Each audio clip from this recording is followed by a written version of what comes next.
ভাই রাকিব ভাই, আমি আপনার আশ্বস্ত করি এই ধরনের প্রতিকার আমার যদি কেউ জনশক্তি দেয় আমি নিজে তার থানা দিব, আমি সাদিককে নিজে থানা দিব। ভাই এই জায়গায় কথাটা হলো ভাই, যদি কেউ করে আপনি সবসময় মবের কথা বিরুদ্ধে বলেন, আমরা মব চাই না, কেউ মব চাই না। আইন, দেশের আইন আছে, থানায় যখন কেউ অভিযোগ দিবে তার অধিকারটা আছে, সে জিডি করতে যাবে। কিন্তু থানা এভাবে ভাই, এটা তো খুবই অগণতান্ত্রিক। ঠিক আছে, এটার মাধ্যমে সাদিক খান যেটা বলেছে আমরা সেটা ওই স্ট্যান্ডে রয়েছে। উনি যেটা বলেছে সাদিক খান যেটা বলেছে সঠিক বলেছে, তোমার কথা সাথে কোনো দ্বিমত নেই। আমরা এটা অ্যানালাইসিস করবো যেখানে আসলে সত্যিকার অর্থে ও যেটা দাবি করছে সেটা আমরা অ্যানালাইসিস করবো এবং পরবর্তী ঘটনা অ্যানালাইসিস করবো এবং সেক্ষেত্রে তোমাদের সাথে যোগাযোগ করে আমরা পরে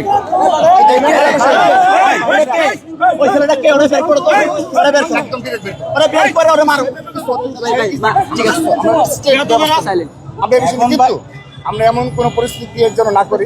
তোমরা এবং আমরা যেভাবে বিগত 15.5 বছর যেভাবে নির্যাতিত হয়েছি, যেভাবে বাক্স্বাধীনতা কেড়ে নেওয়া হয়েছিল, কেউ এটা আমাদের যাদের অধিকাংশ ছাত্র মানে ক্যাম্পাসে পড়াশোনা করতে পারেনি।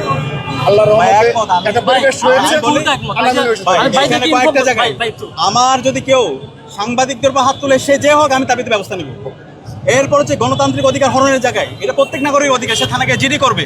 এর বাইরে যদি আরেকজন আরেকটা ওপিনিয়ন থাকবে, সেও গিয়ে তার অভিযোগটা দিবে। কিন্তু থানায় যাওয়ার সময় কারো উপর মত তৈরি করা, হামলা করা, এটা তো ভাই একটা অগণতান্ত্রিক কথা। এটা যদি আমার ভাই করতো,